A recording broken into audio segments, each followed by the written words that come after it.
and now my stream status is just okay. All right, great. Well, hello, everyone, and welcome to the Lords of the Night.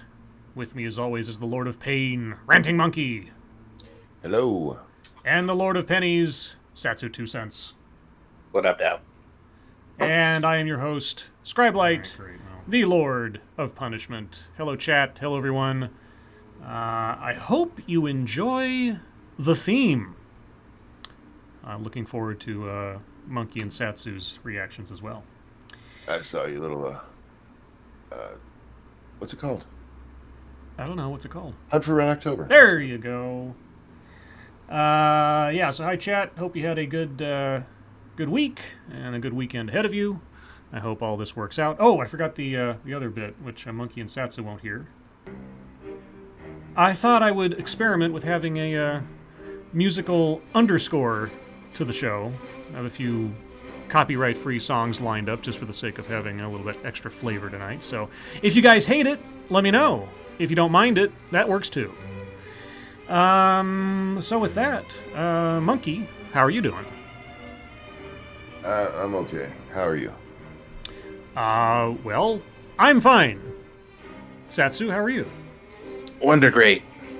That is good. Yeah, I had a relatively quiet Friday, which is always nice after a busy month end and all that fun stuff. So, let's see.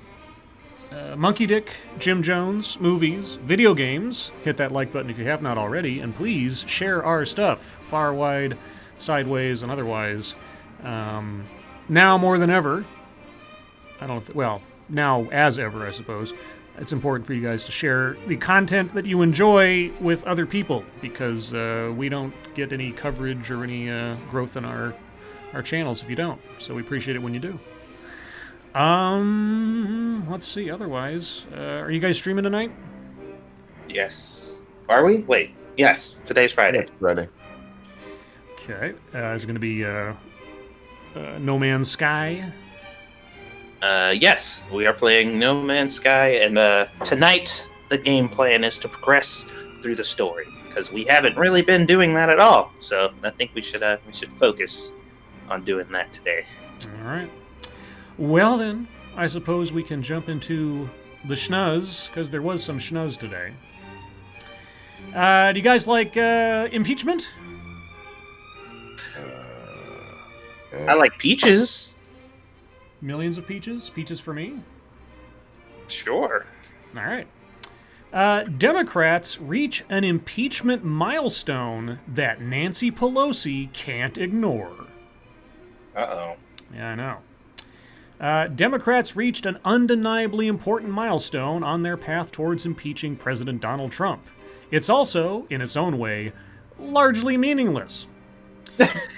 I'm reading this for the first time, guys. That's hilarious. The milestone is that 118 House Democrats, half their caucus there, have called for the start of an an official impeachment inquiry into Trump. A significant number of legislators who include the far left of the party, but also some members who flipped GOP districts last fall, and even a few allies of House Speaker Nancy Pelosi. It's clear that the momentum of the party is toward impeachment, even if the party leaders like Pelosi, who recalls first-hand backlash to the impeachment of President Bill Clinton and insists on a methodical step-by-step process focused on obstruction of justice. But even at more than 50% of the Democratic caucus, that's still less than a third of the full House, not to mention Democrats control only half the legislative branch. That math is not lost on Pelosi, who once told David Axelrod's The Axe Files podcast that among the chief political lessons she learned from her father, Baltimore Mayor and Democratic ward leader Thomas DeLisandro, was, quote, "I learned how to count," unquote. What? Votes. Regardless of the momentum, she doesn't have the votes. Or I should say impeachment doesn't have the votes. Thank you, Sir Wolfgang. Some money for your good taste in music. Well, thank you very much. The song listing of everything that I have queued up to loop tonight is at the bottom of the description for those of you that are curious. They are all, fingers crossed, copyright free as per the audio library on YouTube. We'll see if that lasts as the months roll by, because I've had a couple of incidents recently. Thank you, Terry DiMontis. Destroyer of Worlds, Scribe spelling fail. Uh-oh, did I misspell something? I did it by hand, and of course this thing does not have corrections on it. Let's see. Did I? Oh, oh, yep, you're right. I did. Sorry. Okay. Corrected. And if you guys can tell me why that's significant, why I have that quote in there, well, you're at least as much of a nerd as I am. Anyway, yeah, so I encourage anybody in the House who thinks that Trump should be impeached to put their support behind it, because honestly, that's part of your duty as a representative in the House, is, you know, if you believe the president has committed high crimes and misdemeanors, you should say so and do something about it. Otherwise, I'd really like them to stop dangling it, because I'm sick and tired of this game, honestly, just as a regular old citizen.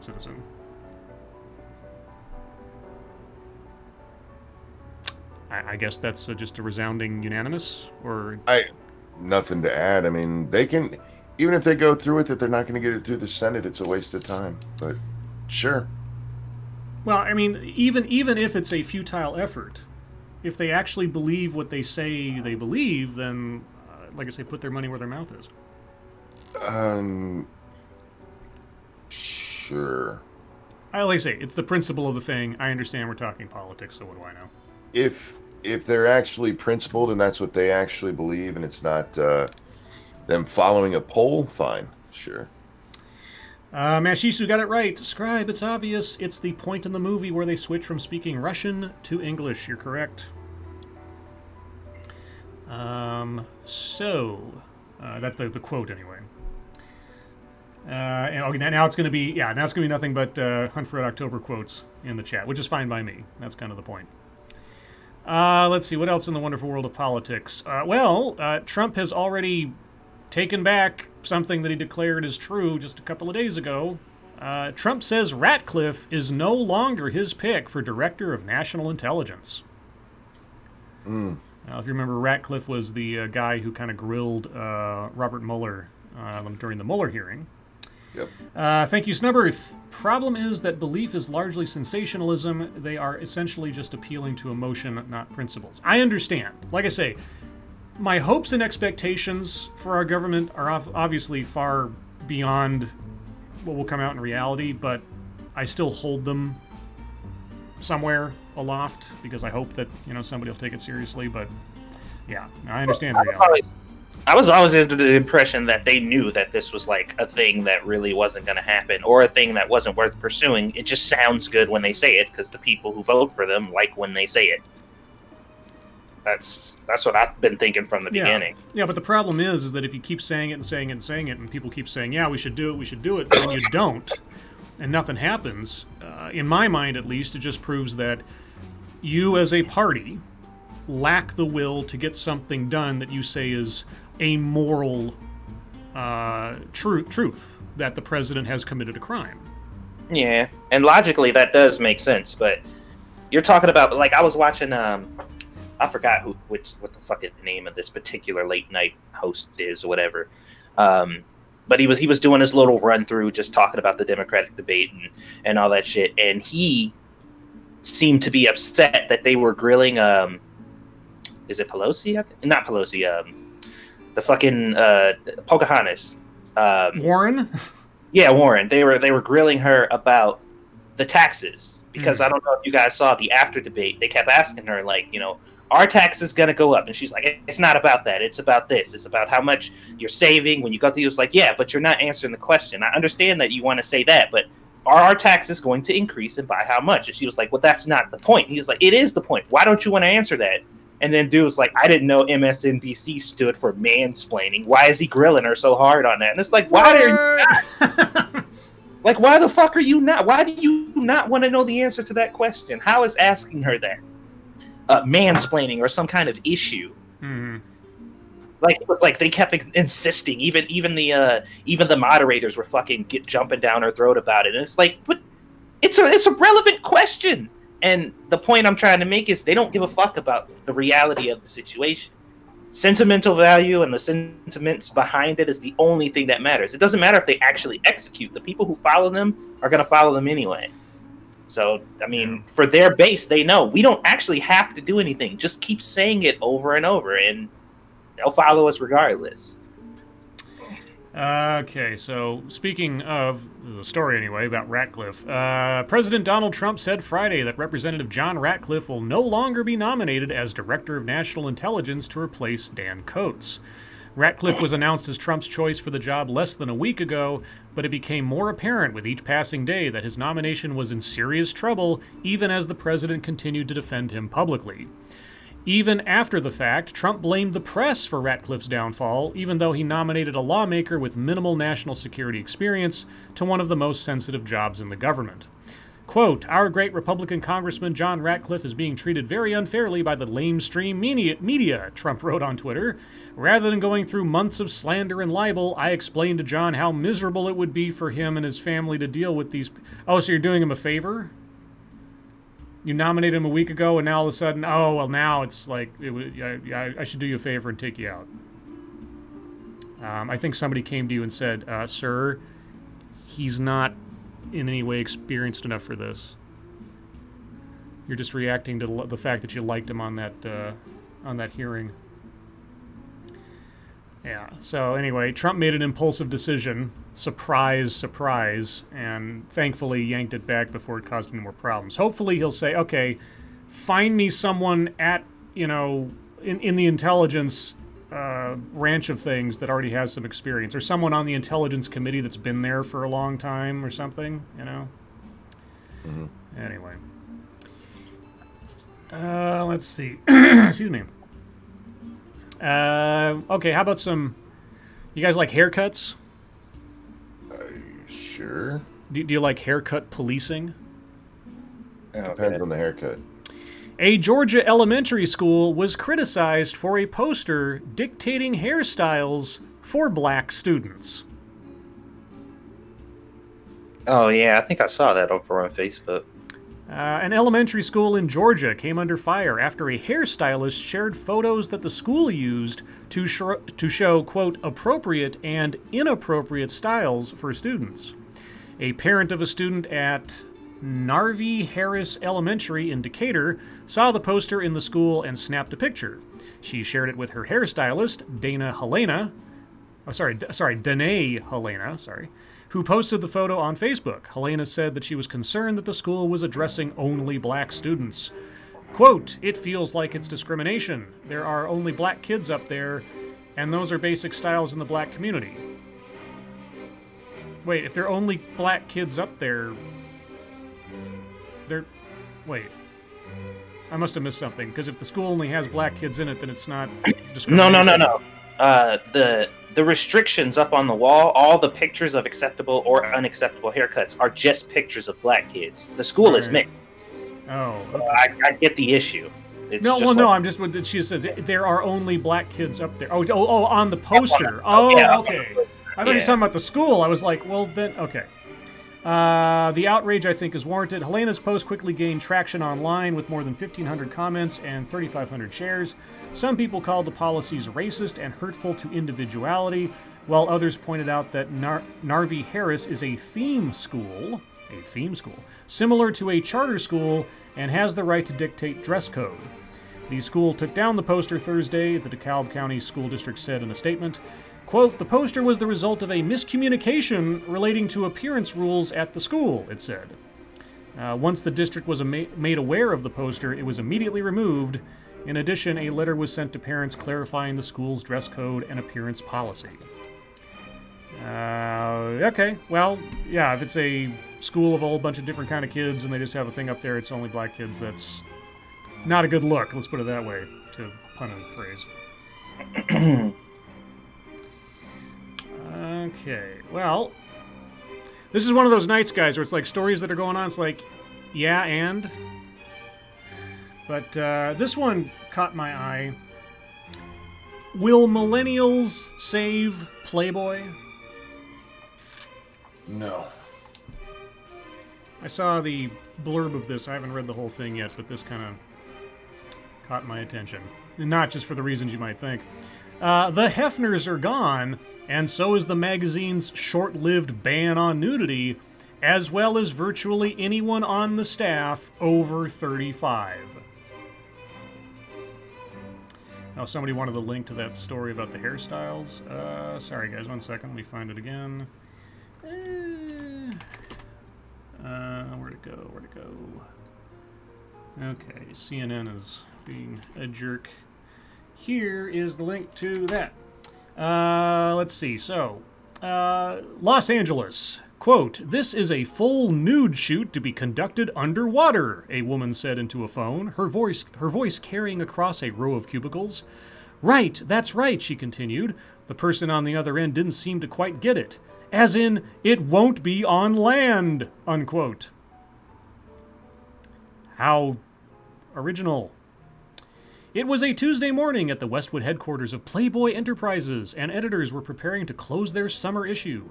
Gathered between a velvet love seat and a view of Santa Monica, they discussed upcoming stories, a piece on BDSM, a profile of Pete Buttigieg, while in the kitchen, a barista stenciled bunny ears into latte foam. That does sound like California, doesn't it? It really does. In his All office... you were missing was kale. Oh, yeah. You should do a photo shoot, which is like they're wearing kale bikinis or something. In his office, Shane Singh, Playboy's executive editor, and a man, I might add, explained that the underwater photo shoot to be photographed that weekend was for the magazine's cover, but not in the way that older, leering readers might expect.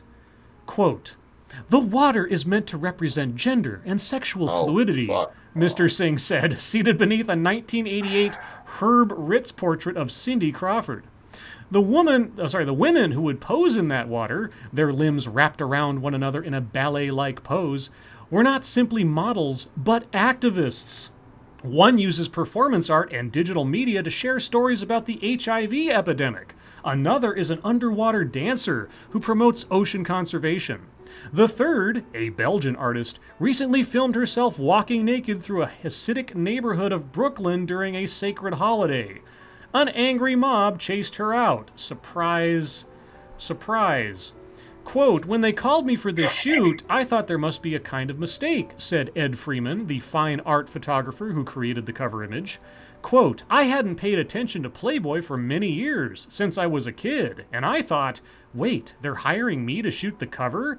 Do they know I'm gay?" Unquote. Oh, they know. They know.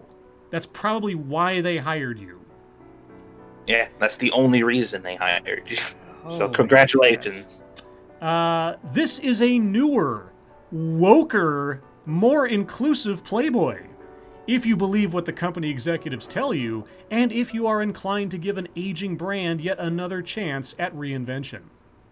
Even before the Me Too movement, there had long been debate over whether a publication with the tagline, "Entertainment for Men," had any place in an equitable world.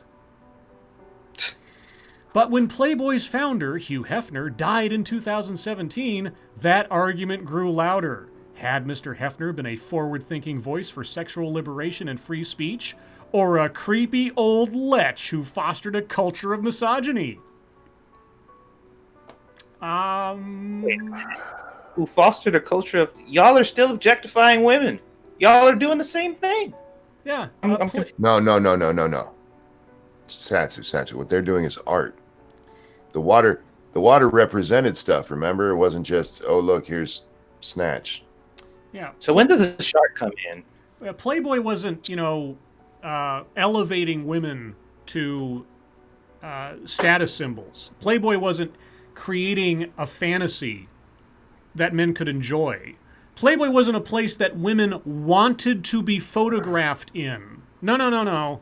It's about hating women. That's what it was. Yeah.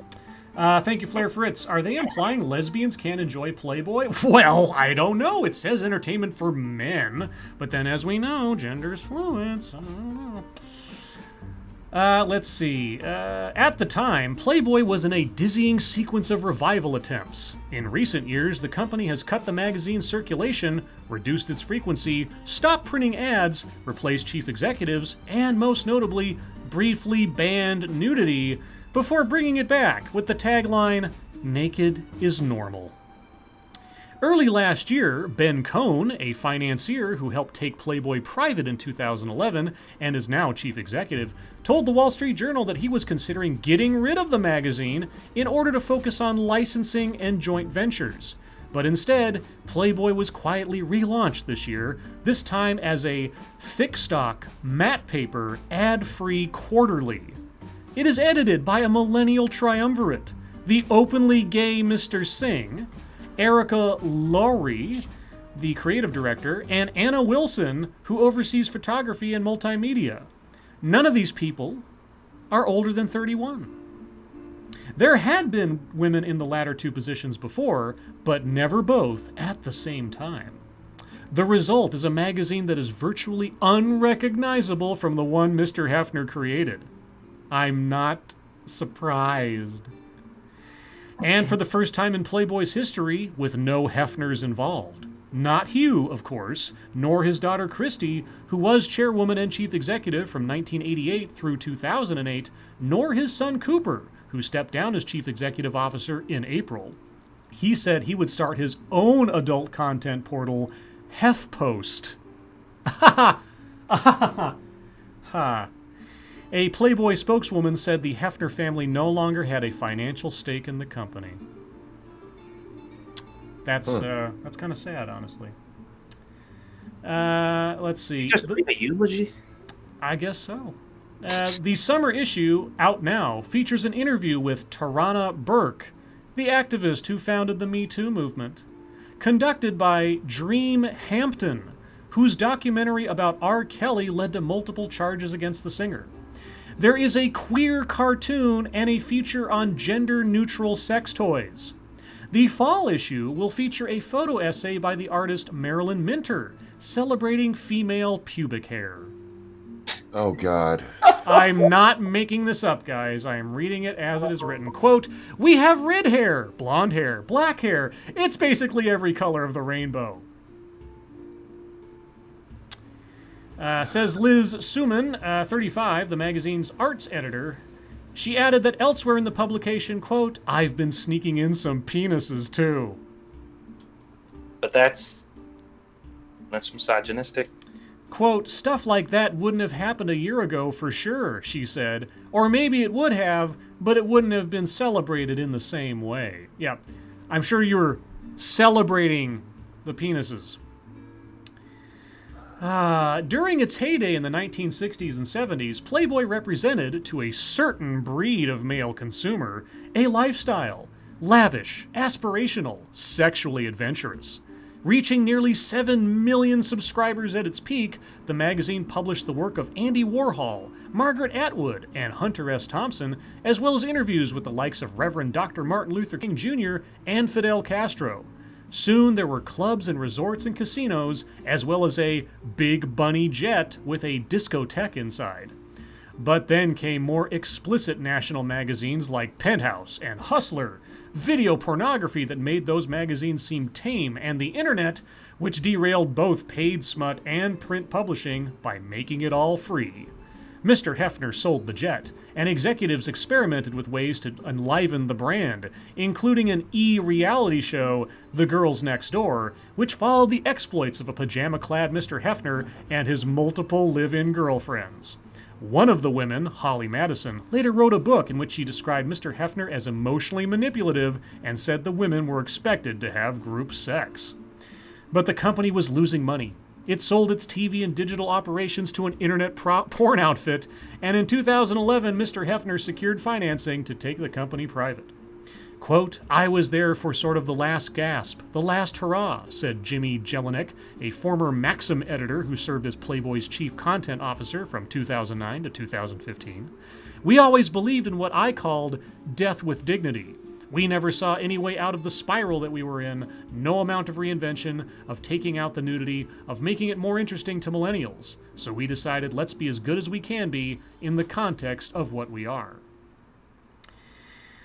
This goes on for quite a while, another like 4 or 5 pages, but the last section, I'm just going to read some of this last section. It's headed with this line. The era of fuzzy dice and mud flaps is over. Playboy's circulation was last independently measured in December of 2017 at just under 400,000. And according to Mr. Cohn, the magazine now reaches, quote, a couple 100,000 subscribers. The audience is 3/4 male. That's assuming gender, guys. Just so you know.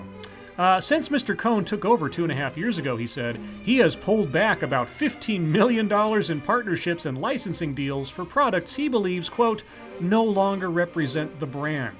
He added that the company was working to expand into cannabis, skincare, sex toys, and sexual wellness. So no more TVs or sports cars or cigars or anything like that. All right. Quote, a phrase you'll hear a lot around here is that the era of fuzzy dice and mud flaps is over, said Miss Weber, the chief marketing officer, pausing over a slice of avocado toast to explain what a mud flap is. This is the New York Times, guys. Okay, just so you know, the New York Times. You've had a couple of super chats, bud. Oh, okay, thank you, guys. Let me know.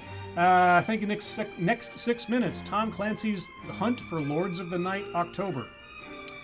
That's one way of looking at it, I suppose. Thank you. And thank you, Shrouded Angel. No comment, but I appreciate it. Okay. Is Weebo Jones here? Does Weebo Jones want to come on the show? Let me know, Weebo Jones. I don't know if you're free, but if you are, you're welcome. Let's see. Quote, we talk a lot about when something is objectification versus when it's consensual objectification versus when it is art, Mr. Singh said. Hold on.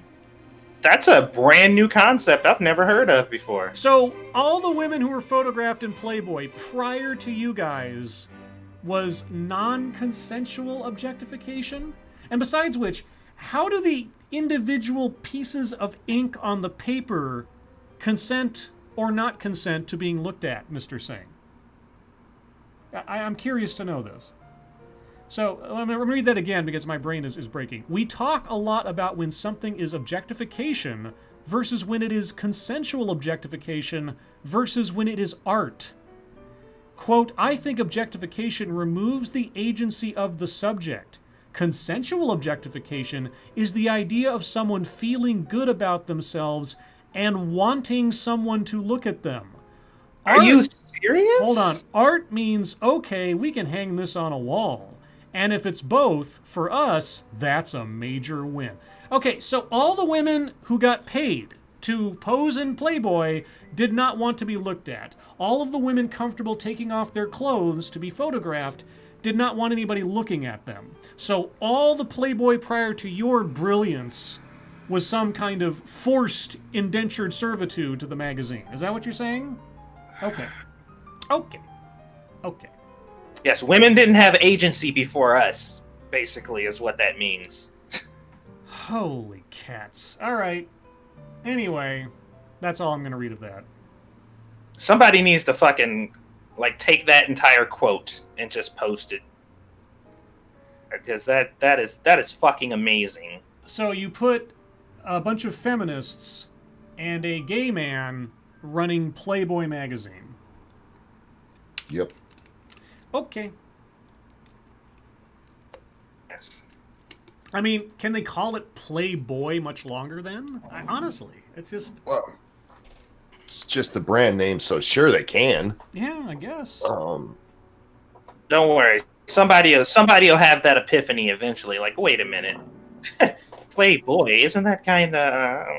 Sounds like the audience already has. What should the new name be? I'll take a poll. Guys in the chat, if not Playboy, put in your recommendations for the more woke version of what the title of the magazine should be going forward, given what we just read. It should be called Dumb Shit. No, it has to be play something. We still have to denote, it's for someone. Who is our audience? Play... Dumb Shits. Play dumb shits? Okay. Fucked over. Play queer, plaything.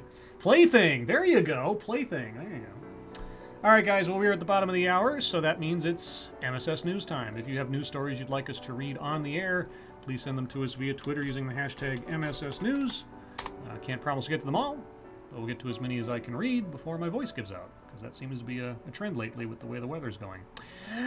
So, our first one comes from senior staff reporter and chief Florida correspondent Colleen Bernier. Lyft driver refuses to be getaway car after Florida woman steals e-cigarette. No. Oh, Florida. A Florida woman found herself behind bars after she allegedly tried to steal a vape device from a gas station before her Lyft driver refused to be a getaway car in the incident. WFLA TV reports that 24-year-old Katie Lamont went into the Exxon station in Pinellas Park on Tuesday and asked to purchase a Juul electronic cigarette before leaving with the item without paying the estimated $43 for the item. Excuse me. When Lamont got to her vehicle, Pinellas County Sheriff's deputies say the driver refused to leave. Lamont called for an Uber driver and started to leave the scene, only to be found inside a van in a nearby parking lot. Okay. Lamont was charged with retail theft after admitting to the crime. I don't think she really had a choice, but there you go. Now my phone is beeping at me. We had a disaster today at work, so is something else happening, or am I... Okay, well, can't do anything about that now. All right, moving on. Thank you, Cryptic. Test. Response. So, there you go. Next story comes from Mercy of Wits. Tulsi Gabbard passed the 130,000 donor threshold for the September debate stage, but does she have the polls yet? She has to get at least 2% in 4 differently sponsored polls, remember. Thank you, Corey Suzuki. Play it safe. That's good. I like that. Let's see. Can I read the Washington Examiner, or will it block me? Let's see. And I'm bombarded with ads trying to fill up the screen. Okay, don't autoplay any audio, stupid webpage. Let's see. Candidates must exceed 130,000 individual donors and receive at least 2% support in at least 4 qualifying primary polls by August 28th. Let's see. What are her percentages right now? Okay, she made the 160,000, but you're not telling me for what she did on the polls. Okay, maybe it's buried somewhere in the story, because it's a long story, but, Play soy. Okay, well, if anybody knows if Tulsi also qualified for the polling part, let me know. Play soy. Thank you, Devil Fruit Zero. Play soy. So we got play it safe, play soy, play queer, play thing, play trans I saw earlier. Oh boy. Let's see, we already did that one. That is an ad. We did that one. All right. Oh, we have a happy birthday. Whose birthday is it? Well, it is... Aurora of Amashadai. Ashmedai. Okay, hold on a second. I got to do something. I can do something now that's actually kind of fun. One second. I can do this, and I can do this, and I can do that, and that. And if I can just... Wait, the thing's not working. Hold on. I'm trying to do an effect on the show, and it didn't do it before, so we're going to do this. No, not there we go. All right, there we go. Now it says happy birthday to Vera of Ashmedai on the stream. Oh my gosh, isn't that amazing? All right, we ready to go then? Yes. All right. Baror, we hear it's your birthday, and around here, we do this. And a 1, and a 2. Happy birthday to you. Get a shorter name. Happy birthday to you. It's disrespectful for your name to be that long. Happy birthday, dear Bill. I'll forgive you this time, though. Happy birthday to you. Excuse me. Happy birthday. I hope you had a good one. Monkey's very excited for you. Monkey's exhausted. Okay, moving back to this. This one comes from Quinn Harrison. Governor Cooper signs order to end funding for conversion therapy for North Carolina minors. And that's minors with an OR, not an ER. Well, that's good. I'm surprised that it's happening now rather than like 10, 15 years ago, but okay. On Friday, Governor Roy Cooper signed Executive Order Number 97 to help protect LGBTQ children in North Carolina from the harmful practice of conversion therapy. The order directs the North Carolina Department of Health and Human Services to make sure that no taxpayer dollars are used for conversion therapy for minors. Had it been previously? I don't know. It prohibits any medical or mental health provider receiving state or federal funds allocated to the North Carolina DHHS to use those funds for conversion therapy for patients under 18 years of age. Quote, state taxpayer money shouldn't be used for a practice on children that major medical associations agree is harmful and ineffective, said Governor Cooper. Conversion therapy has been shown to pose serious health risks, and we should be protecting all of our children, including those who identify as LGBTQ, instead of subjecting them to a dangerous practice.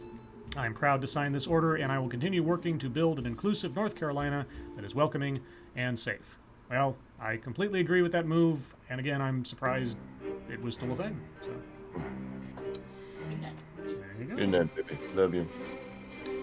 The question is, do they oppose therapy that will turn or try to make children transgender before they're like 12 or something? Of course not. You see that dude, was it Ricardo or some shit? Some dude just got in trouble talking to Candace Owens for saying, because they were talking about 3-year-olds getting, being transitioned or whatever, and he was like... You're talking about AC Slater? Yeah. Yeah. AC Slater.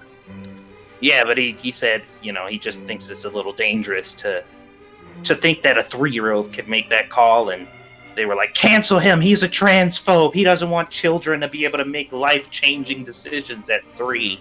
And I'm like, oh, okay, well, cool.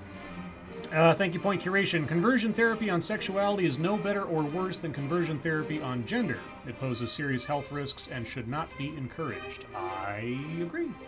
Especially, I mean, when you haven't even developed sexually yet. Just let the kids develop on their own. Let them discover their own way. Don't guide them towards a specific endpoint before they even know what the hell. That stuff just creeps me out. There was this video, I think it was it Bering or... It was either Bering or Sinatra who did one where it was like, about somebody was like, you know, my 5-year-old is transgender. I'm like, what is wrong with you? Stop. All right. This one comes from Captain Brambles. Cockroach robot designed to burrow at natural disaster sites. Okay, that is an interesting looking robot. I'm going to turn the music down just a smidge. We've all tried to kill a cockroach only to watch it scurry away at a super fast pace. One of nature's creepiest insects, as it turns out, has inspired researchers to create a very tiny robot that could, in theory, burrow through natural disaster sites and relay information to rescue workers. Okay. A team at the University of California, Berkeley have designed a robot that is made out of a material known as polyvinylidene.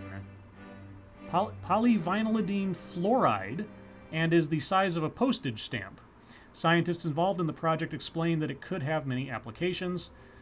Quote, for example, if an earthquake happens, it's very hard for the big machines or the big dogs to find life underneath debris, so that's why we need a small-sized robot that is agile and robust. Most of the robots at this particular small scale are very fragile. If you step on them, you pretty much destroy the robot. We found that if we put weight on our robot, it still more or less functions. I'm going to put this in the... More or less? Well, I mean, if you make a bunch of them and they're cheap, then you're not really losing anything. I'll put the link in the chat because there's the video about it.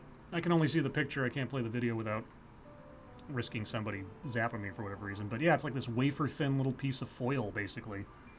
But hey, I'm all for saving people from earthquakes or other things like that. Let's see, who's next? This one comes from Frosted Glass. Oh boy, it's got Marvel stuff. Let's see. WandaVision showrunner pushed for a diverse and mostly female writers' room.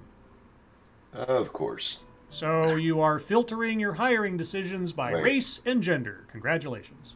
Said diverse, but mostly female. Diverse, Mostly but female. mostly female. Mostly female, yeah. The showrunner for WandaVision, Jack Schaefer, J-A-C. I don't know if that means like Jacqueline or like Jack. I think it's probably a woman.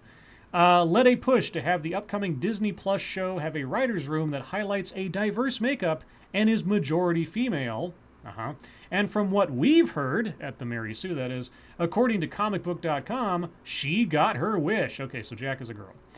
Schaefer told Inverse, whatever that is, that 4 of WandaVision's 8 writers are women, and when accounting for herself, various executives, and assistants, the writer's room has a female majority, a turnout that was, quote, incredibly intentional, and it was very much supported by Marvel, unquote. Well, could they do anything else and not be called sexist? Quote, I felt incredibly strongly that we needed women and people of color and people of all backgrounds and perspectives in the room. Except white. I think it is fact that stories are better the more perspectives you have. Okay, well, then all of you write a single book. See how long that takes you. Oh boy. Schaefer co-wrote Captain Marvel. Of course she did. Along with Geneva Robertson Dort, Anna Boden, and Ryan Fleck, and will be the screenwriter on Marvel's second female solo-led movie, Black Widow. Ugh. Wait, what? The Mary Sue, after the title of the the first Marvel solo female movie, at least in the MCU, not counting Elektra, in parentheses they put Ugh. Why Ugh? What's wrong with Black Widow? Quote, I choose to be a part of projects that are about positive representation. We need to see women, we need to see people of color, we need to see nuanced experiences, and we need to see different perspectives on screen, she continued. I choose to work with people who are interested in changing perspectives for the better and putting a world on screen that is something we can aspire to and have conversations about, and moving in a direction that will create a world I hope will be better for my children, unquote. Can't we just have stuff up there that's entertaining? Listen to this. Okay, sorry to interrupt, but I got to read this last part and then I'll move on to something else or we'll talk. She admits that she wasn't a huge superhero... Good God. She wasn't a huge superhero movie fan before starting to work at Marvel, but feels that now that she is, there are so many opportunities to make positive statements. Oh, God. Fuck And that's off. how it always goes. We're not a fan of this thing. We think it's stupid. Fuck everybody who likes them. Oh, wait, that's not so bad. Let me go in and change this to my sensibilities. Real quick, where do crayons go on vacation? Colorado. Thank you, Cryptic. Colorado. Yeah, it's like, I wasn't a fan of this stuff, but now that I've been hired and I get to inject all of my sexual politics into this stuff and my social justice feelings into things, and I'm going to be in like 3 different movies writing stuff, and, you know, Captain Marvel was hailed for its writing prowess, you know, so, yeah, WandaVision's going to be great, Black Widow's going to be great too, ugh. Anyway. Oh, Marvel. Let's see. I don't like this story, but I'll read it. Thank you from... thank you. This is from Massive Dynamics. Ringleader of child sex gang to be released from prison 17 years early. Except that this story is from July 30th of 2017, so it's not exactly news. I guess he already has been released then and has been for a couple of years. So, yeah. Okay. Sorry, Massive. I got to stick to recent events on the off chance because we might have read that one before. I don't know. Let's see. I can't really show this one, but just Captain Bramble sends us a story where there's a video where a frisky elephant attempts to pull off a model's bikini top.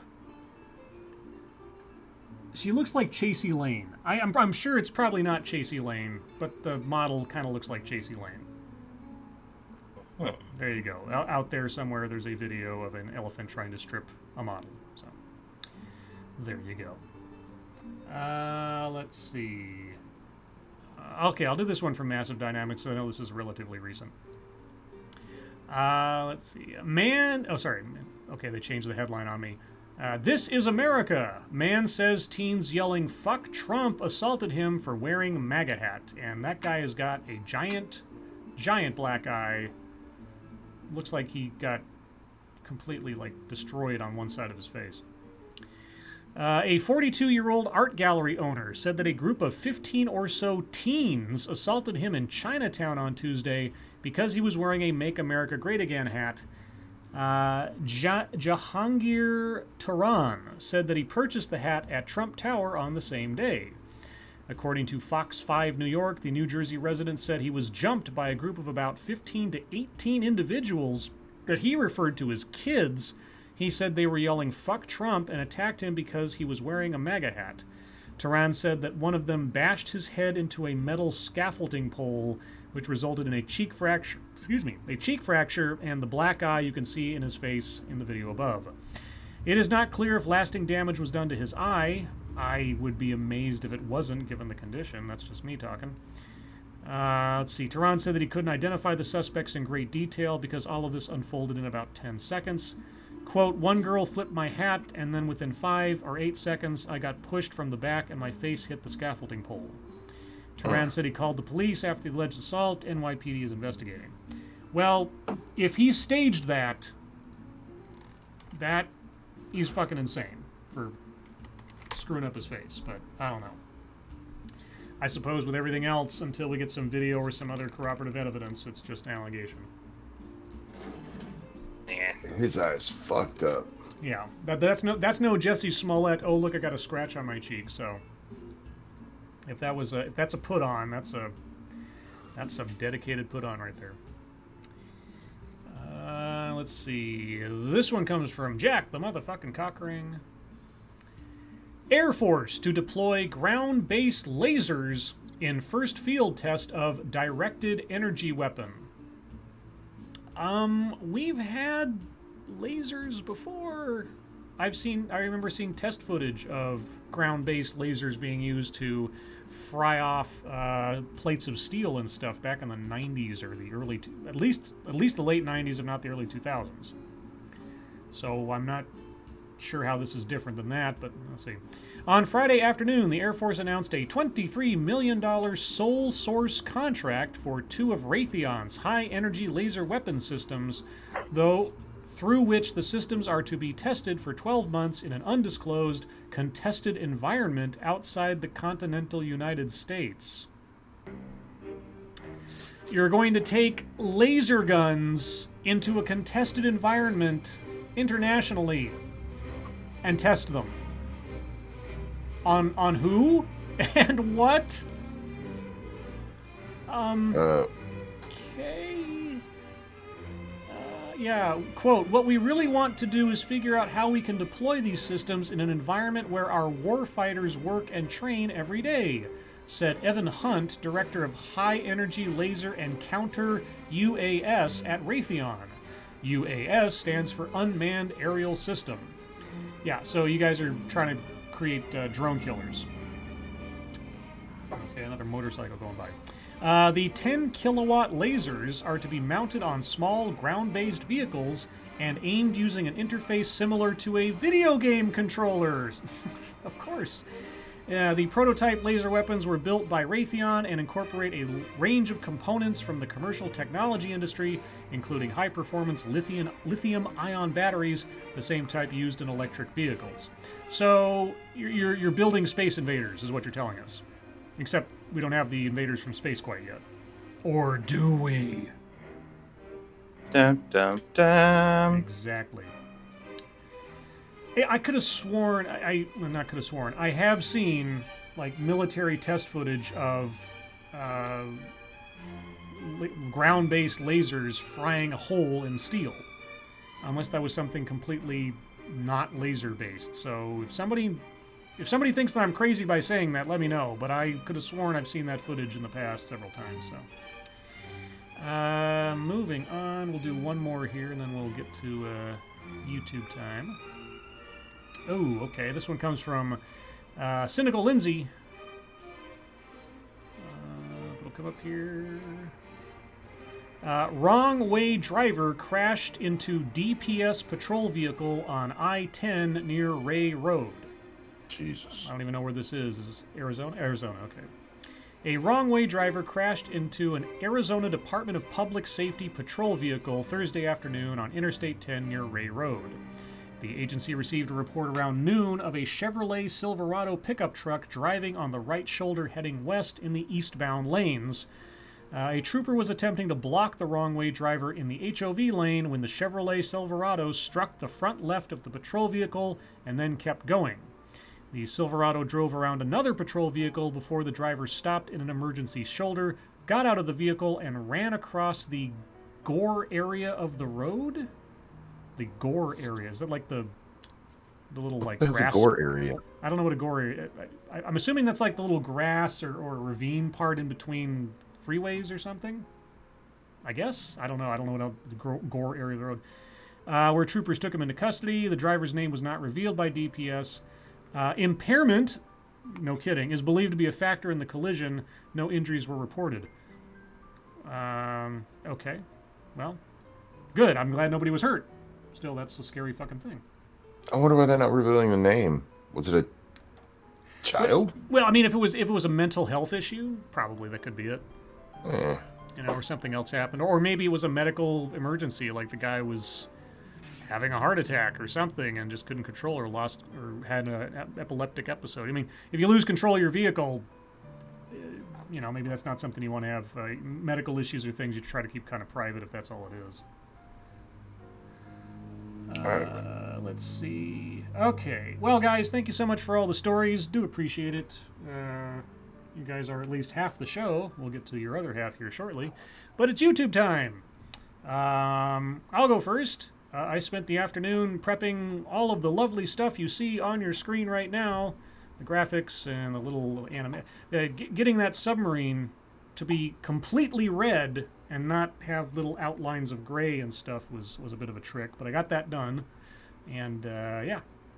Oh, and I totally stole the Twitter thing from Satsu stream last night. Just so you know, I didn't make that up myself. So.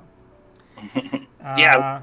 Like, wait a minute. Yeah, no, that's I just screen captured it and thought, well, that's convenient. Thank you, Satsu. But yeah, that's all I did today. So, Satsu, what have you been up to? Working on the assets and stuff for my cooking channel that I told you guys I was doing, just a little bit, and for the most part, just kind of chilling out. I woke up this morning and I ate, and for some reason, I just felt like shit after that. So most of the day I've been sleeping.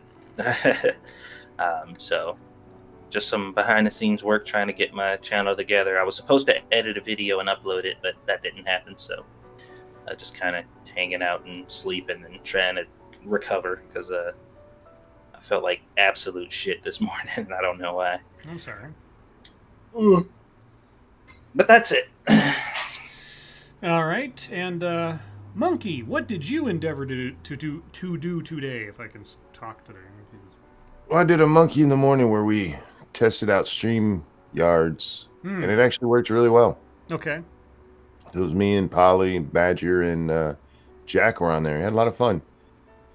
And then afterwards, I just decided to do some gaming, and fuck it. About halfway through, it's like, let's do 12 hours.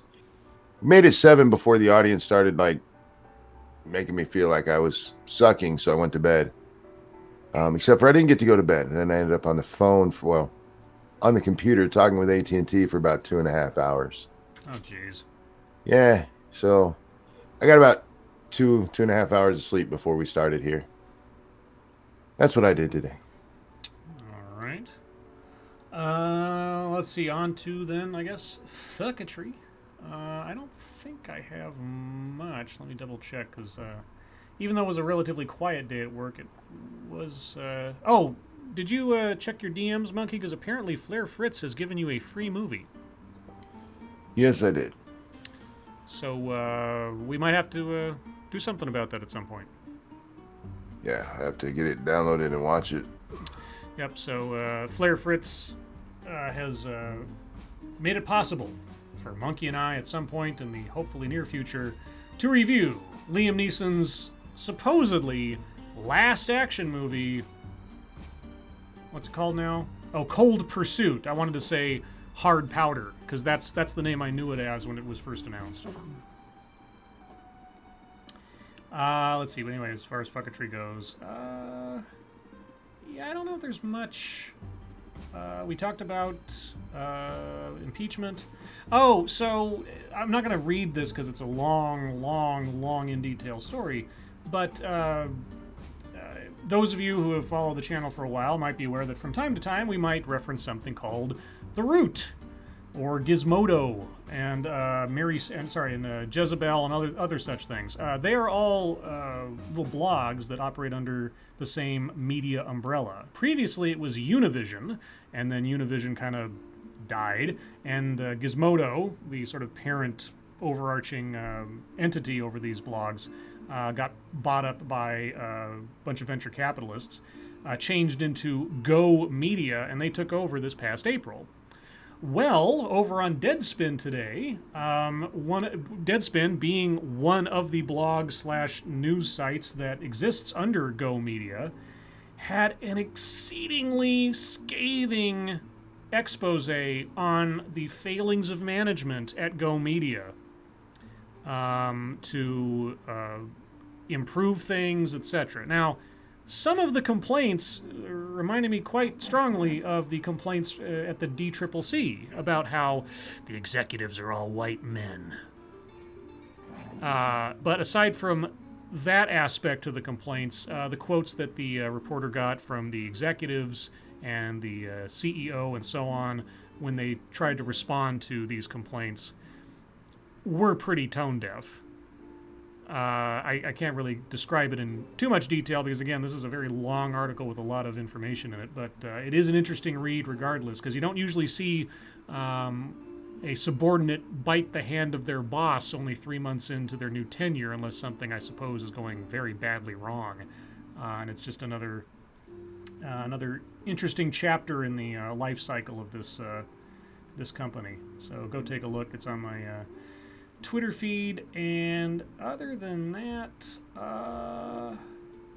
oh yeah, the Washington Post put out an opinion piece today, of course, citing the fact that several Republicans are retiring right now, and they're saying, like, first the GOP shrinks, next it should get crushed. And you might think, oh my gosh, all these senior GOP officials are retiring, or they're not going to run for re-election. Oh my gosh, the party must be falling apart. Well, maybe it's shedding its skin a bit, because as I recalled in my head, didn't something similar happen under Obama? Yeah, because I'll read my tweet. Over a dozen Democrats in the House retired after the Tea Party influx in 2010, and then Obama was reelected. Members of Congress using an in-the-minority phase to make a gentle exit is not uncommon, nor is it inherently a sign or portent of doom for a party. So I thought that was kind of interesting. And aside from that, I think that's all I got. Thank you, Point Curation. With SJWs, it's feeding the hand that bites. That could be also true, because she was definitely pushing an agenda. On top of actually citing some pretty kooky statements and policies, regardless of what your perspective is on the race or gender of the management. She also injected complaints about the race and gender of the management all over the place. So it's kind of a half and half article on that point, but there you go. Anyway, that's my stuff. Satsu, what do you got? Well, not a lot, unfortunately, but I did see a post from some Asian chick on Twitter that I agreed with, and she said, "Dear white people," she used the clap emojis though, so she lost some points there. But she said, "Please just stop with the white guilt and performative allyship. I don't need violence by my people erased. I don't need you to shut up because you're white, and I don't need you to shame other people on my behalf. I don't need you to apologize because some people with your skin color are overtly racist. And I do not need to be coddled because some people with your skin color are covertly racist. My grandparents, parents, aunts, and uncles went through way worse." And I'm like, fucking men. Like, please, like, cut that shit out. And I stay in the house a lot, but like, if I ever found myself out, and some people with your skin color are to come and jump to my rescue, I'd probably body slam them. Like, shut the fuck up and get the fuck away from me with your fucking white savior bullshit. Because it's annoying. You can get your super chat. Oh, I already got that one. Oh, okay. Unless it's a new one I don't see yet, I guess. Oh no, my chat. Is it point curations? Yeah, yeah, I got that one. Yeah. It's so fucking tiresome, dude. It really is, and it's demeaning, and it's almost like minorities and people of color have all been put under the universal umbrella of the mentally challenged. Where it's just like there's nothing you can do or say to them, and everything that they do is acceptable because, look at them. Look at what's going on. They got all this stuff going on. So, no, you got to forgive them. There's nothing they can do bad, and you have to always, go out of your way to defend and protect them because they're fucking retarded. They don't know any better. Mm-hmm. And I'm just like, it's so fucking, I'm so tired of it. So sick of it. And then 99.9% of the time, the people who are white knighting and defending you are pieces of shit themselves and way worse than the people who they're defending you from. So it's just like, I don't know, man. I'm just tired of it. It's really annoying. But let's see what else. Oh, the white robots thing I thought was really hilarious. The CNN article. Did we talk about that yesterday? I remember mentioning. Yeah, we talked about the white robots and like how so they should be black because robots are slaves. Yeah. So the tweet I put out says, "Ever notice how marshmallows have historically been white? What about snow, sugar, Q-tips, toilet paper, printing paper, rice, whiteout, even fucking clouds?" And I said, the white men have been doing this for a long time. If we keep our stuff white, we can keep America white. Oh, boy. Hashtag get woke. Because, I mean, that's how stupid it is. Like, it's not even a parody. Like, it's like, that's a parody of what they're saying. No, that's exactly what they're saying. They're stupid. These people are fucking brain dead. And this is journalism. This is modern day, legitimate mainstream media journalism. Right. And it fucking blows my mind that this is a thing that gets to exist. I mean, we live in America, so I don't want to use the term "gets to exist" because whatever. But god damn, dude, it is shocking at the very least to see the shit that I see on a day-to-day basis pushed out by credible news sources, quote unquote. Yeah. It's actually pretty amazing.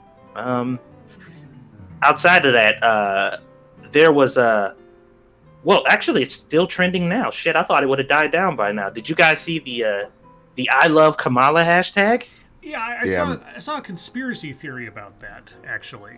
Did you going through it now, actually? Yeah, so there's a conspiracy theory somebody put out there. Is the fact is that the head of communications at Twitter was Mm-hmm. the former Kamala Harris campaign either spokesperson or manager or something.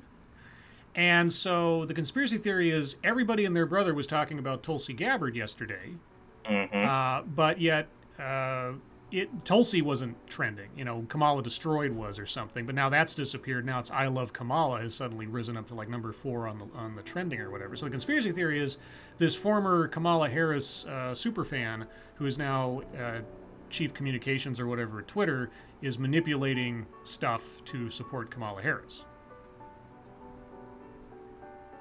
I wouldn't put it past him, but like I don't know that, but it was just odd, you know, for this to kind of really be popping up because I'm looking at a lot of the tweets, man, and I don't know.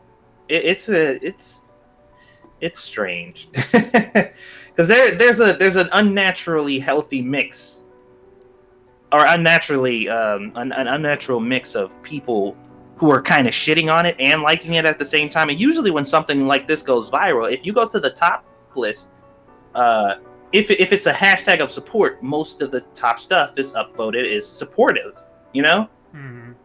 But that's not really the case. A lot of it is, but there are definitely some ones that kind of snuck in here where they're like, what the fuck is this dumb shit? Like, you got your ass owned, and now you're this is your recovery method to build the perception that everybody just loves you.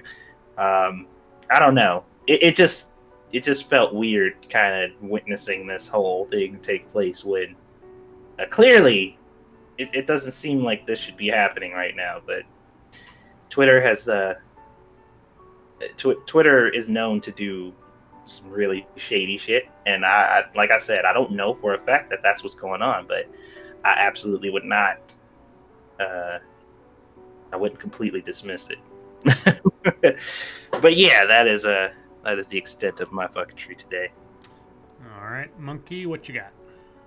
Well, continuing on with that, in that hashtag, there's some other great conspiracies out there that I've been enjoying. This started yesterday with Tulsi Gabbard is an agent of Putin Oh yeah. and Trump. Mm-hmm. Oh yeah. Mm-hmm. You can tell that I actually read this. Somebody said you can tell Harris is the one Putin's afraid of because of the way Gabbard went after her. I'm like, what? What? You think Vladimir Putin is sitting at home going, send Tulsi in? Seriously. Tulsi went after her because she wants to win the nomination too, and Kamala has a record worth attacking. That's what it was. It's nothing deeper than that. It's nobody else's fault that she wanted to keep a man on death row so she didn't look bad. An innocent man on death row. But yeah, that's become the refrain from some of Kamala's supporters is that it's the Russians out to get her, man. Mm-hmm. Damn Russians. Once again, though, I made a joke before that said on Twitter was like, we laugh at this and we say this as a joke, but this tweet makes this less funny because it was like just a realization, like the joke's not funny anymore because it's not a joke. It's like this is fucking real life, and this is one of those situations where we're like, man, they're just gonna blame everything on Russia, like Russia's responsible for everything, ha ha ha ha, and they're just like, no, we're going to do that. Like, that's what we're going to do. Everybody. Like, well, there's some guy, I don't know who he is. His name's Rick Wilson. Okay, because first I saw that as just, random people saying it. Mm-hmm. But then this dude, Rick Wilson, he's listed as GOP media guy, dad, husband, pilot, hunter, writer. NYT best-selling author of Everything Trump Touches Dies. He tweeted out, I go at Tulsi Gabbard and I'm reading it as written. Suddenly I'm getting phishing emails by the score and password reset requests on all my account. But it's totally not the Putin machine. And then Soledad O'Brien tweeted out, Same. Yes. Oh, Soledad. Vladimir Putin is not only worried, or has not only sent out Tulsi to get Harris, he sent out his other minions to go after Soledad O'Brien. Yeah, because she's a real big influencer. Isn't it? Do you think Putin is enjoying this kind of metaphorical blowjob that he's getting? He's got to be. And like he's just sitting back, like these motherfuckers think I'm God. Like I don't have to do anything. I'm just minding my business. He's sitting up in his mansion with his monocle and his white cat in his lap, petting it, and just going like. And they're like, Vlad, what are you laughing at? He's like, I don't know. I'm not doing anything, but apparently I'm powerful as fuck. It's insane the way that they're treating this shit. Where's the other one? I thought I'd comment on it so it'd be here, but it's not. Apparently, and I don't have the tweet up here, but you guys can look it up somewhere. Soledad O'Brien. The whole reason I found that other one is because I went to her page to look at this one. Somebody took a picture of a crowd in Cincinnati at a Trump rally, and in the crowd there was a group of black Trump supporters who stood up with shirts that said, Trump and the Republicans are not racist. A whole bunch of them stood up and held these shirts up. Uh-oh. And Soledad tweeted out, if you have to have black people hold up shirts saying you're not racist, you're probably racist. Okay. Yep, those black people didn't make up their minds, y'all. Trump or somebody within the party made them hold up those shirts. Well, I mean, if she's coming from the black community, or she has a decent enough understanding of the black community, she knows that it's a hive mind, and all they're good at doing is following. So she's like, yeah, I know them very well. Blacks, so that's all they're good for. So that's what I use them for. So that must be what he uses them for. Yeah, they obviously have no agency of their own because they're black supporting a white man. Yeah, so it's like, I use them all the time for this purpose. So trust me, Trump, I know what you're doing. Those Negroes are worthless. Oh God. How many times do we have to hear this before somebody actually gets it that that's fucking racist? It is. It's racist as fuck. Like your boy Pat just said, she basically pulled a Bette Midler. Yeah. Yeah, she basically exactly. did. It's like, yeah, look, they're just there for the background. Yep. But in Soledad's defense, I mean, she has Putin coming after her, so she might be not thinking straight. That's right. Throw that out there. Russian mind control beams from space. She's got the Russian bear on her back. That's fine, man. Nobody understands black exploitation more than black activists. I promise you. They can see that shit from a mile away because they're fucking experts at exploiting and using it. So trust me, when they call it out, it's because they like, yeah, we do that all the time, dude. You're not doing anything new, bruh. We exploit our people professionally, so we know when other people are doing it. Oh, then, God. My final one comes from the news editor at Kotaku. It's a little tweet thread that he tweeted out, and there's three of them. The third one's the one we're really interested in, but just so we get it all, I'm going to read all three. First one says, in the last few weeks, I've actually talked to two different indie devs whose deals with Epic ensure that no matter how many copies they sell, they'll at least break even. A rare bit of stability in a volatile industry. But oh no, gamers have to use a store with fewer features. He's upset that people like Steam. And then he goes on. A few more thoughts. One, I'm in favor of anything that helps give more developers stability in an unstable field. Two, I'm in favor of anything that helps break up Steam's monopoly. And three, messages like this are so common you can deal with a little snark. It was somebody who was giving him shit on the first one. And then the final one. Okay, you ready for this one? Strap yourselves in. I should, of course, add that 4, Epic Games has plenty of its own issues, including a culture of crunch, and its CEO is reportedly worth over $7 billion, which is in and of itself more unethical than anything involved with Epic Game stores and should be illegal. It should be illegal to be rich. To have over $7 billion of worth, yes. Yeah, it's like that communist roofer video I made not too long ago where it's like, okay, so you want to have rich people prisons instead of debtors prisons. It's like if your bank account goes over this level, you have to go to jail and not pass go. Apparently. Yeah. Okay. Good luck with that. You know, you want to argue the morality of it. Okay. When you start getting into the legality of it, go fuck yourself. Yeah. It's not for you to say the legal amount of money anybody can have. And again, this isn't just money. This is the worth. So it's stock options. It's property. He doesn't have he's not swimming through money like Scrooge McDuck. Right, like Jeff Bezos, he's worth $117 billion or something, but he only takes a $40,000 paycheck a year or something like that. Mm-hmm. So at hand, he doesn't have as much cash as people think, and the stock that he does sell almost immediately turns around and gives it away, or puts it into his personal project of his space company, where he's trying to build a fucking moon base, which I have no problem with. If Jeff Bezos wants to blow his money on building a moon base, I'm all for it. So, I love how much people hate Steam, and how much they're coming out of Steam sucks. And why do gamers like Steam? Because we're actually gamers and not writers about games. That's why. Because we understand that having our games in one convenient spot where we can get to them anywhere is awesome as fuck, and that we never had that before. Yeah, between Steam and Good Old Games, if you want classics or you want the new stuff. I mean, the library on Good Old Games has stuff that Steam just will never touch because it's like old, it's the old Windows stuff, or it's just like oddball stuff.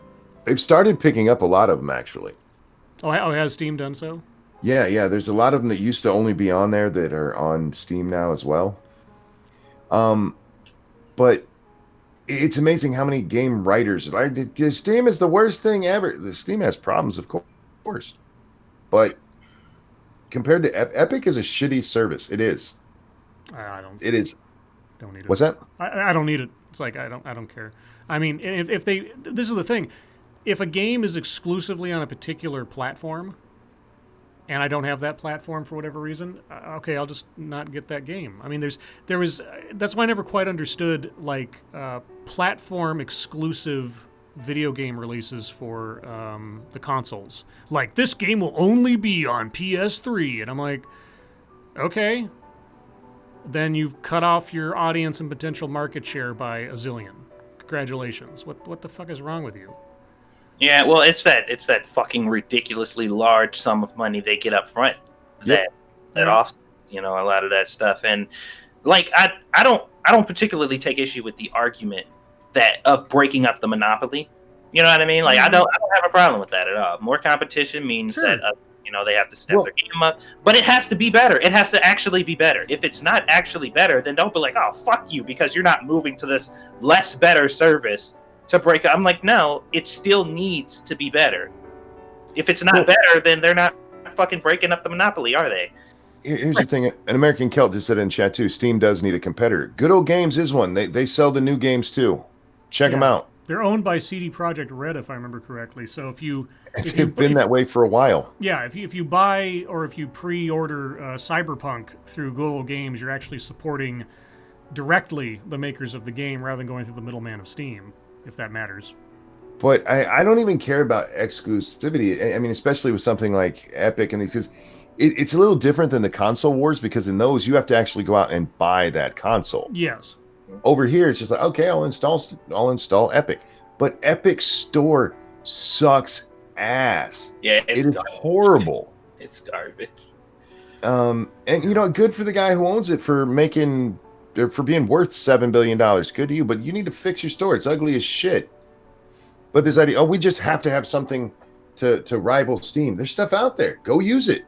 You know why people use Steam? It's because where most people are. And it's where most of the games are. So that's why most people use it.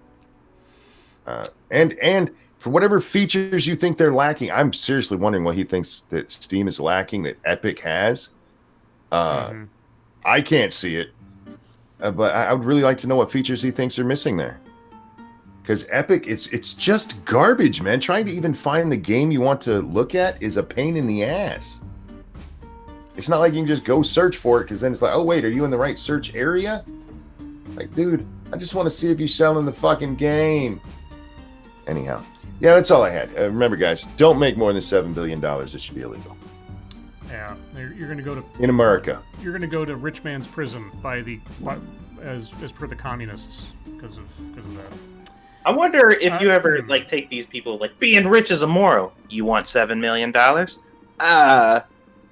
Right. No, that would be immoral. My comment on that video was, they kept like extolling the virtues of Alexandria Ocasio-Cortez, and I'm like, well, if she stays in Congress long enough to save up $1 million and becomes a millionaire, are you going to disown her? Of course not. Does her bank account invalidate her worth to you at that point? Anyway, let's real quick. They point to her as this beacon. Look, she came from modest means. She's actually a spoiled little burbs kid, but she's making $174,000 a year now. Yep, that's her pay. That's not what she has to pay her. She gets $1 million to pay her fucking staff. Yeah. That's her pay. It's something like 134 million or 144. Sorry. 134,000, 120,000. I forget. That is her take home. And unless she's making a lot more somewhere else. Yeah, she's making a lot of money, but oh no, she's the poor girl. No, she's not. Stop it. All right. Let's use the last few minutes here to do a Mad Lib and get off all the other stuff. So chat, it's your time to participate. What I need from you, chat, I'm going to give you the first three because the last three kind of are duplicative. So what I need from you, chat, are an adjective, a male friend, and a food plural. So an adjective, a male friend, and a food plural. Be sure to put each of your suggestions in separate little chat entries over in the chat, and I will look at them shortly. But in the meantime, monkey, I need a candy plural.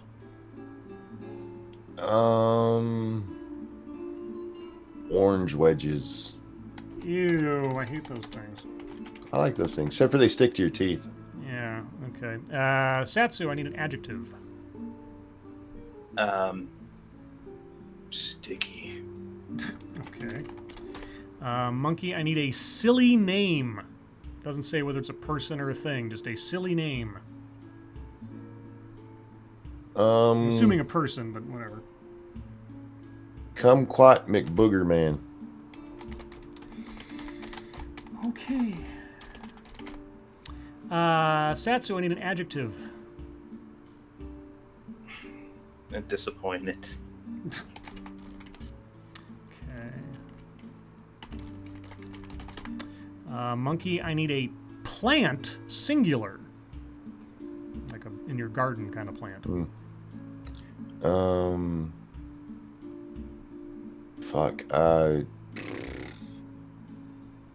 Dandelion.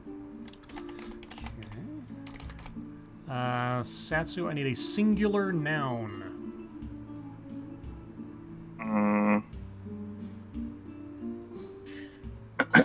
How about Scribe mug? Scribe mug. Oh yeah. By the way, guys, as Stargazer Nuts put in there, if you'd like your own Scribe Light coffee mug or whatever mug you want to put in your Pepper Jack mug, I do have a merchandise store that I don't plug nearly enough, as probably I should. But I just looked over and it was like staring at me, like got it. I'm like, got it. Monkey, I need another singular noun.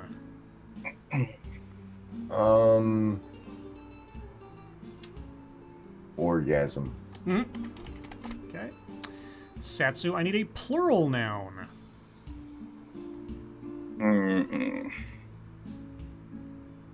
Let's see. How about Skittles? Okay. Monkey, I need a singular noun again. Butt plug.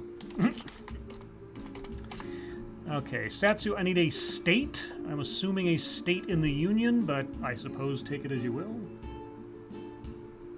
You said a state? A state. Like geographical? Again, it just says state, so I'm assuming like, Texas, Colorado, whatever, but yeah. Okay. I'm about to say depression. Yeah, if you only put that in there, I will. Yeah, put depression. All right. And Monkey, I also need a state.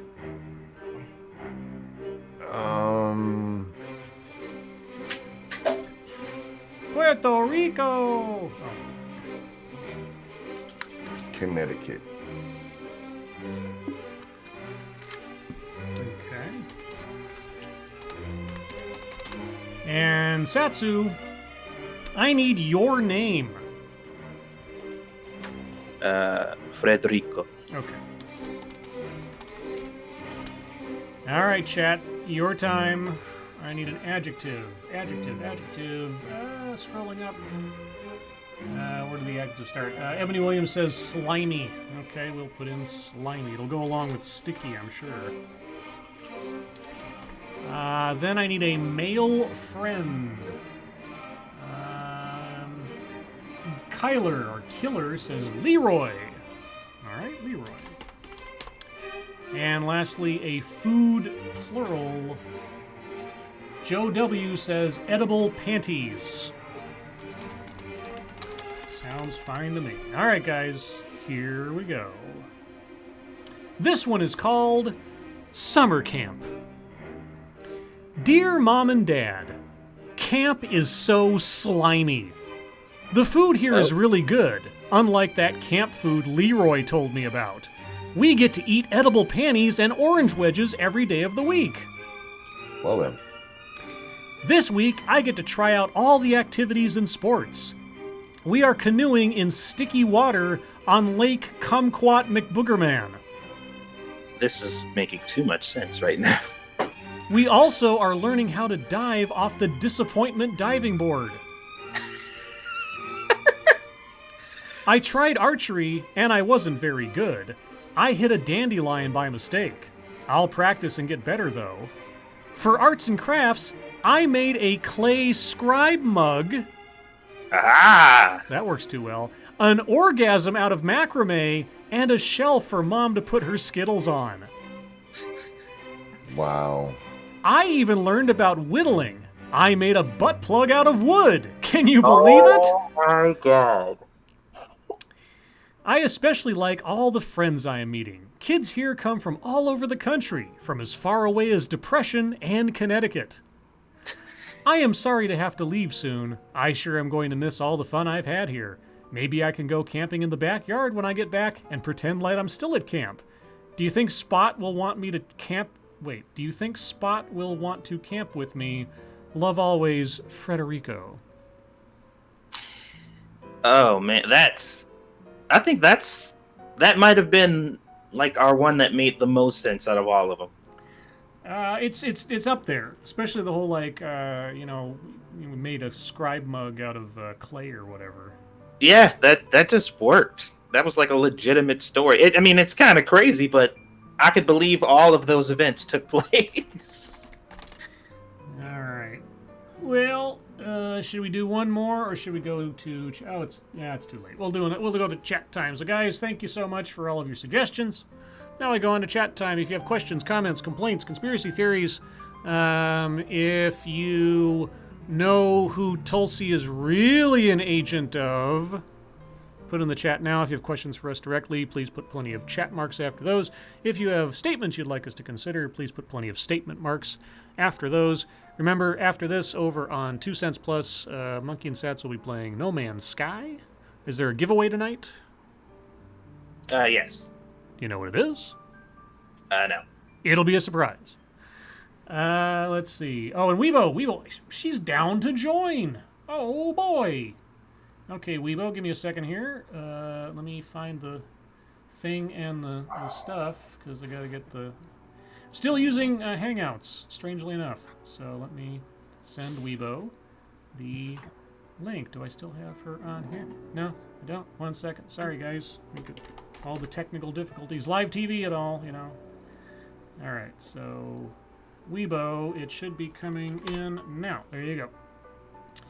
Let's see. Mr. Moo, Scribe, are any of you floating heads like Drunken Uncle? No. We are not nearly that retarded. RJ Bansma, is the far left made up of a bunch of Fruit Loops?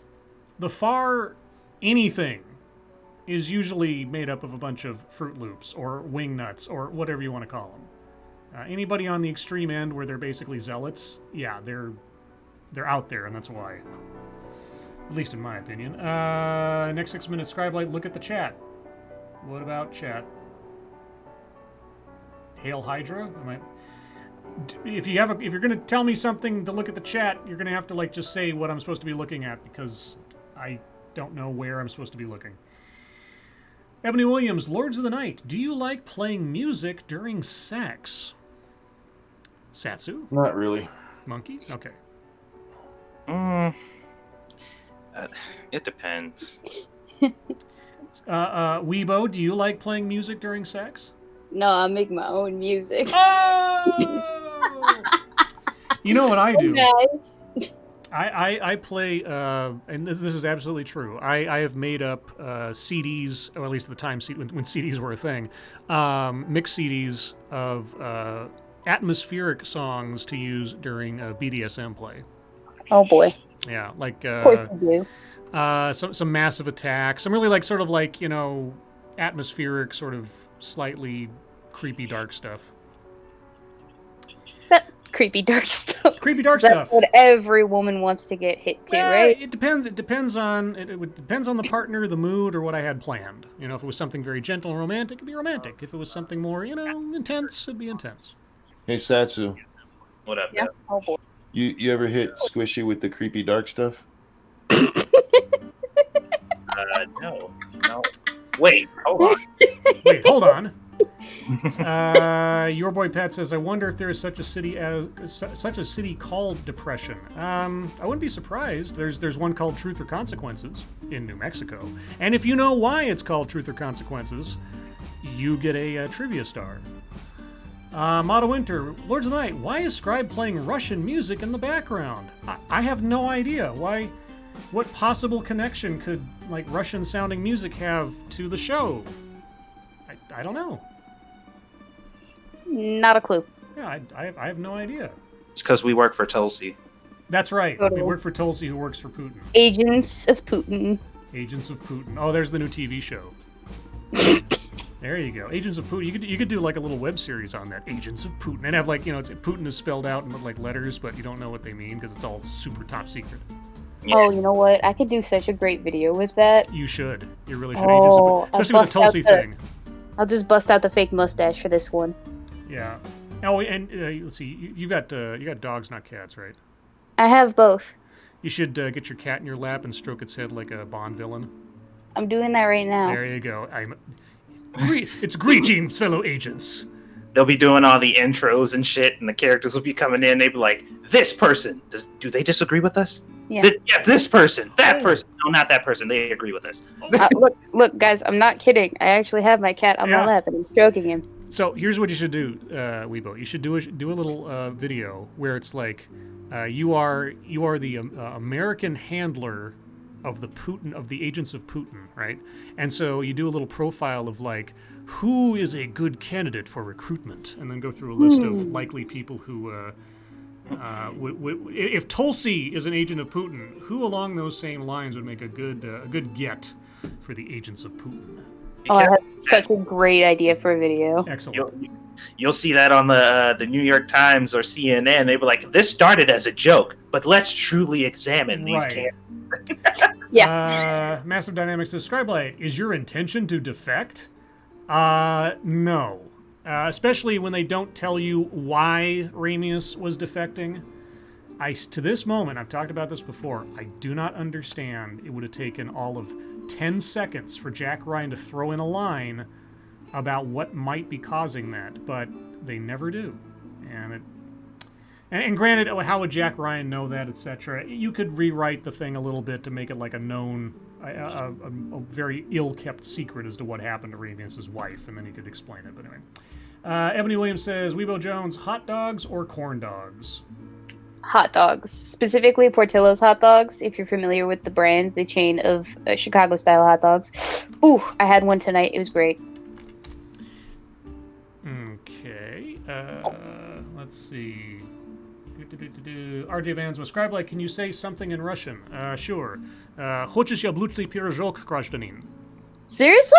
I should probably do that slower. It's like Hoches Jabluchny Pirozhok, Grajdanin. What did you just say? I said, would you like an apple cake, my friend? Yes. I'm being Without told that I hesitation. misspelled Pavarotti in the ticker. Did I? Let's see. Pavarotti. How did I spell it? Because I took it straight from IMDb, so if I copied it off of there and they...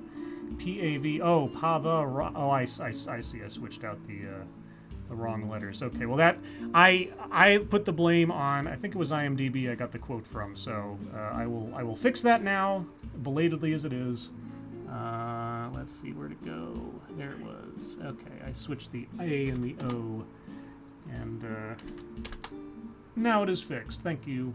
Yeah, the text thing on OBS obviously doesn't have a spell checker, and a name like that, just screw it up. Let's see, RJ Bansma, thoughts on Soph getting banned off YouTube? Remind me who Soph is again. Is that little girl? Yeah, the 14-year-old foul-mouthed chick. Oh, okay. Thoughts on that? Am I supposed to be surprised? She says something that is offensive, and that's apparently reason to ban her from YouTube. What did she say that was offensive? I mean, other than the obvious. I don't know. I mean, if it just happened, I don't know what she did now. I know that video was taken off because of hate speech or whatever, but I don't know if something else happened. Because I was going to say... I haven't seen what she did, so I have no comment. Mr. Moose, Scribe Light, why are you so disgusting? Well, because I'm a toxic male, obviously. Totally. I mean, I roll around in my own filth every day after I get home from work. I mean, that's not too bad, right? Well, let's see. El Vaquero 555. Truth or Consequences changed its name from Hot Springs for a prize in a game show that, if I recall, was also called Truth or Consequences. You're correct. Truth or Consequences said, if a town will rename itself to the name of this show, we'll come to that town and do a broadcast. And Hot Springs, which had nothing else going for it, changed its name to Truth or Consequences. And so for like a week, a game show was there, and they got attention for 10 seconds. It later became the name of a semi-interesting Reservoir Dogs rip-off action movie in the 90s starring Kiefer Sutherland, which had a really good gimmick in it. I won't give it away. It's not a bad movie, but it was really wanting to ride the coattails of the Reservoir Dogs and Pulp Fiction train at that point. Motto Winter, Lords of the Night, what is the state with the gayest name? I don't know. I wouldn't even know how to answer that question. It's like all the different states have names from like either the people who discovered them or some kind of weird combination of native names and things like that. So. Oh, I got it. What? Minnesota. Minnesota? Yeah. Yeah, you betcha. Minnesota. It's like Diet Canada. Diet Canada. Oh boy, are they really friendly in Minnesota? Minnesota. I think so. I think so. Yeah. Let's see. I'm channeling Lady Monkey. Cynical Lindsay, you have to watch one movie for 24 hours. What movie would you choose? God, I don't know. What movie would I choose to watch for 24 hours? Hunt for Red October. The longest one that they have. Ooh, the longest movie. I wonder what that is. What is the longest? Yeah, that's a good question. Thank you, Zach Osborne. Soph was banned off Patreon, too. Also, every journalist that attended ESA was just accidentally doxxed by the event. Womp womp. What? ESA? What's ESA? I don't know. I don't know. Okay. I don't know either. Excalibur says, your boy Pat, for movie to watch for 24 hours. Satsu, I know you don't watch movies, but I assume your answer has to be Tales from the Hood 2. Oh, God, no. Yeah. Kill me. Is there an anime that you would watch for 24 hours? No. I'd probably be asleep halfway through anything for that long. El Vaquero says, what do you think the chances are that I'm the only person in chat who has been to Truth or Consequences multiple times?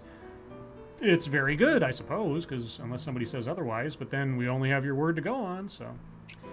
Lion Patriot says, the Thin Man The Thin Man, that is some old stuff right there. Unless they did a remake. I suppose they could have done a remake. Non-Vitae Rex, thank you. Favorite Paul Verhoeven movie? Oh, God. Who? I want to say RoboCop. What? No, Monkey was like, who? And Squishy just bust out laughing. I don't know who that is. Paul Verhoeven. He did RoboCop. He did Basic Instinct, and did he do Total Recall? Was he Total Recall? I can't remember. Was that that him? I'm too young for this nonsense. Oh, no, it was him. Yeah, I remember. Verhoeven was Total Recall. So I'd say out of that, I'd say RoboCop, probably. Data Wasteland, Scribe Light, and an episode of Doctor Who is greater than Truth or Consequences? I suppose? I haven't seen Truth or Consequences, the game show, in forever. Or are you talking about the movie?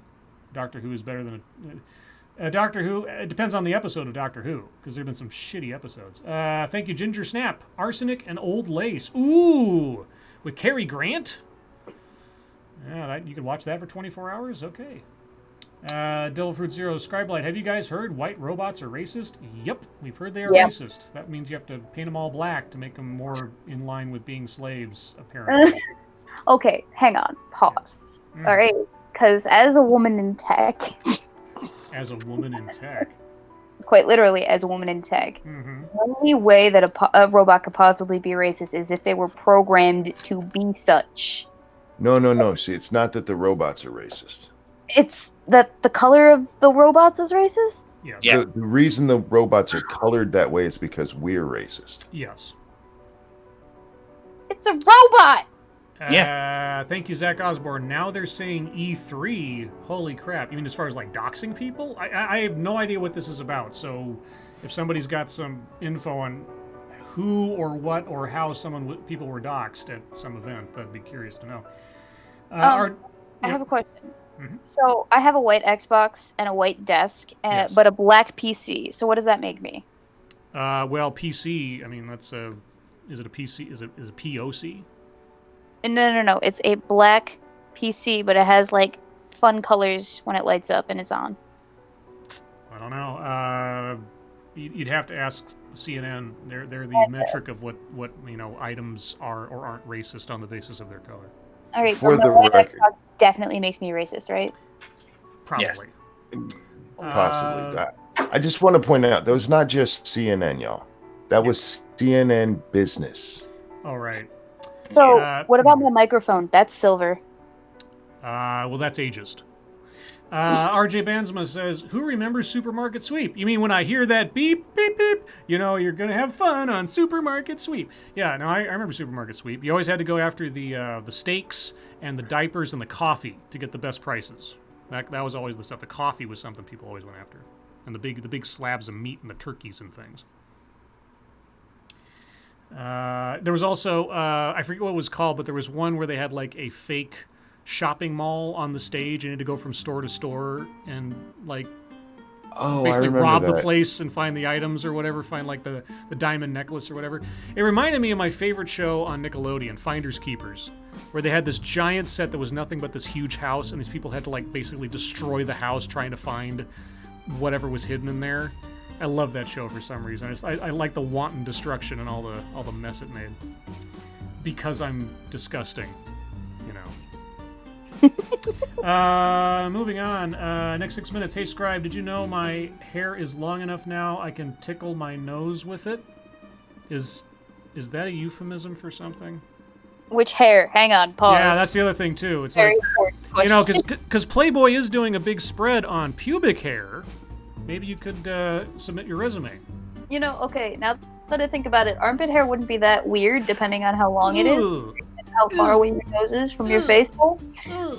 But pubic hair would be a little bit weird. Like, you gotta manscape. I mean, I know guys don't shave, but you gotta manscape a little bit. Trim it. RJ Bansma, Scribe Light, does Weebo's PC have RGB lighting? Yes, it does, and so does my keyboard, and so does my mouse. Everything lights up pretty colors. Because I like it.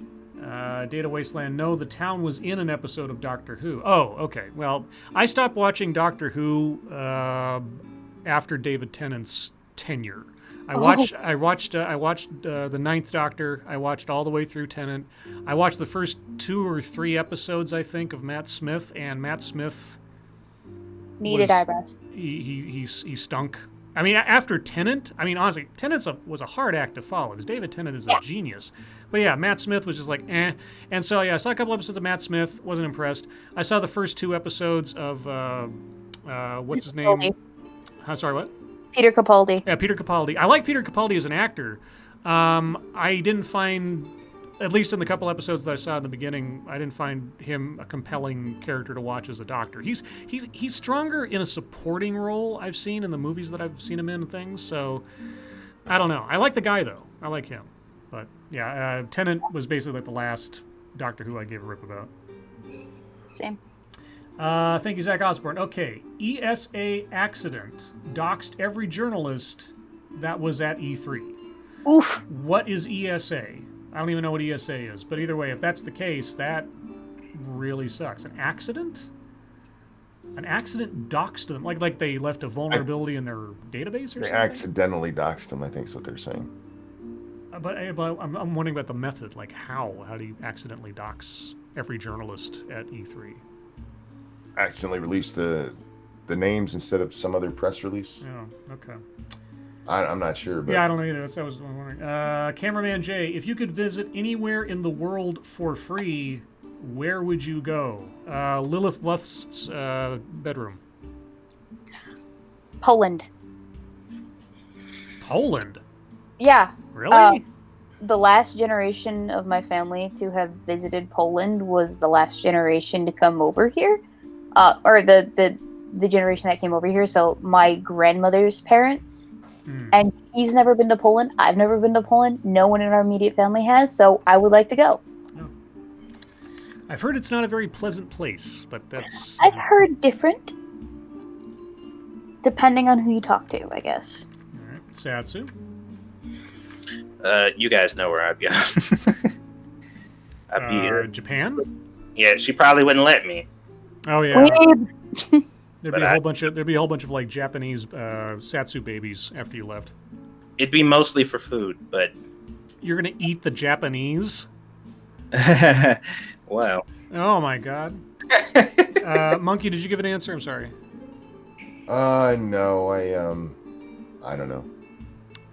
Other than moving south, I like being in the States, so I guess somewhere in the States. You need to move you to somewhere warm, because you're a lizard.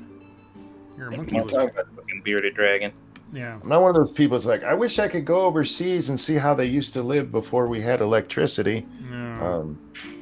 Ryan Rawlings says, Scribe Light, Entertainment Software Association. Okay, so the Entertainment Software Association, in some fashion, released a whole bunch of private information about every journalist at E3. Well then, I see major lawsuits coming their way. So that'll be something. It's over now. Let's see. RJ Bandsma, Scribe Light, what's Japanese for Satsu loves Japanese food? I'd tell you if I spoke Japanese. That's one language I don't know how to speak. I could look it up. Yeah, do a Google Translate or something. No, DuckDuckGo translate. Oh, never mind. Oh, you're one of those. You're one of those people. I'm trying it out. I don't know if I like it yet. Oh, it likes you. It linked me to Google Translate. Yeah, there you go. Devil Fruitio Scribe Light, did anyone of you see the fantastic fetus political game the Bering and Sugar Tits played? Yes, over the anti-abortion bill in Poland. Yeah, I watched that little video. Yeah, the twist at the end was amazing, and the gameplay was just incredible. Yeah, I like being preached to at the end of my video games, don't you? All right, you ready? Sure. I'm about to butcher this. Satsu wa nippo shoku ga daitsuki. I think I said that right. Satsu loves Japanese food. Your pronunciation wasn't absolutely terrible. Well, I would hope not. My dad used to live in Japan Oh. when he was like 1. Maybe that's why you have hazel eyes. And that has what? Yeah. That's why. It's in her DNA now. Mhm. The next 6 minutes. Will the Florida Panthers ever win the Stanley Cup? Ever? Yes. Sure. Why not? The Panthers are a football team. Is that their hockey team too? I don't know. I haven't followed hockey since I was a teenager. My dad Oh was a wait, big no, hockey it's the fan. Carolina Panthers. Never mind. Panthers? That's racist. I don't follow hockey. Ebony Williams, Ranting Monkey, if someone paid you $25,000 a week to be a token cripple, would you do it? Yeah. I'd cripple myself for $25,000. that amount of money a week. Yeah, I take a sledgehammer to my left Christ. foot. It's $1.2 million a year. Fuck yeah. Ooh, there we I'm go. crippled for free right now. Diesel Dave says, found The Hunt for Red October on Hulu, so that's my night. Yay! Okay, so there you go, guys. You can go watch Hunt for Red October on Hulu. If you haven't seen The Hunt for Red October, you should watch it. And if it's Dude. on Hulu, well, it's not necessarily free per se, but at least it's more accessible than having to, like, go buy it or download it or something. So For that amount of money, I could just replace the crippled part of my body with something bionic. there's a crippled part of your body. No. She's a woman. It's her brain. Oh, right. Hey! Grisella says, was Weebo talking baby talk? Oh, Japanese. Never mind. Oh. I actually know not a decent amount, but a little bit of Korean. Oh, so all Asians just look alike to you? No, but all of our languages kind of sound similar. Right, Not how much really. English they speak over there, like very fluently. Yeah. You put Chinese and Japanese next to each other, they don't sound alike. Yeah, Chinese and Japanese and Korean, actually, they all sound very different. Exactly. Well, I couldn't tell the difference. Because you're racist. No, She's- because Got Never- that handicapped brain. That's I right. don't watch anime like Satsu does. Excuse me. Well, there's definitely some similarities between Korean and Japanese, but Chinese is 100% different. Ebony Williams says, Satsu, how do you like being the trophy husband? The trophy husband. Is that a specific reference? Or is No, it just like- saying I'm awesome? That's basically what they're saying. They're implying that you are simply there as arm candy for your wife. I'm okay with that. All right. My wife is happy as fuck, and that makes me very happy. So Let's see. Massive Dynamic Scribe Light. Is it wise to study the ways of one's adversary, don't you think? Oh, aha. That is a line from The Hunt for Red October. That's the point at which Jack Ryan and Ramius meet for the very first time, which doesn't happen until the end of the movie, which is really one of those interesting things. You got these two people playing this sort of mind game across the ocean against each other after a fashion, and they don't actually get in the same room until very near the end of the movie. RJ Bands of Scribe Light. Hey Weebo, say something in Korean. 감사합니다. What did you say? I have no fucking clue. I forgot. Just the tip. Wow. Okay. Yeah. I think it's thank you. No, she said put it in dry. No. Mr. Moo, Scribelight, do you have facial hair? If so, I would like some. what? Moving on. Holy shit! Evil One, Scribelight, did you see Tool is releasing all their albums on digital sites, Spotify, Pandora, etc.? I didn't, but then I don't care, because if you look up Tool on YouTube, it's all already there. Isn't that right? They have a new album coming out. They announced it on Joe Rogan the other day. Yeah, I think I heard a preview song from it the other day, and I was like, yep, that sounds like Maynard. I'm still not sure that they've quite surpassed, like Undertow and Anima. I think they're probably their best stuff. And then when he went off to Perfect Circle, that first album, Perfect Circle, is just, I mean, it's like an evolution of his sound. And I love Perfect Circle, especially the little riff stuff he did elsewise. The Tool stuff that I've heard since then, I mean, it kind of, I mean, not to say that some of it didn't all sound the same to begin with. I mean, if you put on Undertow and you fall asleep for 10 minutes in between songs and you wake up, you might be forgiven for thinking that the song is still going, because some of those songs went on for like 20 minutes, especially the last one. But anyway, I could go on. Let's see. Devil Fruit Zero. Scribe Light. All this talk about of the Hunt for Red October makes me want to watch it. Is this subliminal messaging to watch it? It's not subliminal. It's right there. It's liminal. It's on the ticker. The Hunt for Red October is the best film ever made. I don't know how much more liminal I can make it. I've seen it. Is it good? I've seen it. Is it good? I haven't seen it. Is it good? Oh, Sorry. you haven't seen it. Is it? No, I haven't seen It is the best film ever made. I could say it again. I don't But, know what to like- tell you. What's it about?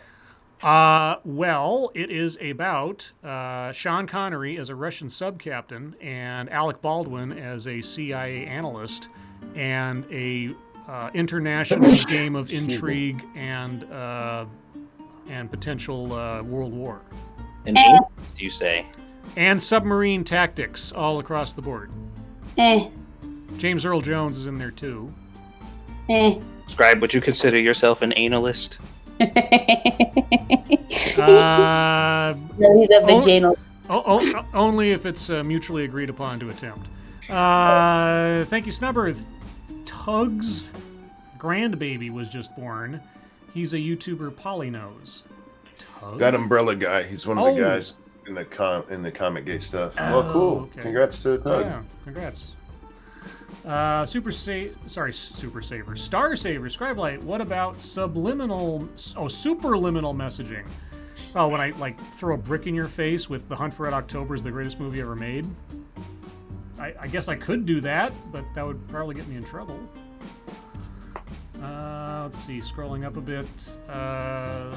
Gulf City, Peterbilt, Confederacy 379. Anyone here listen to Midland? Can't say that I do. I don't recognize the name. Nope.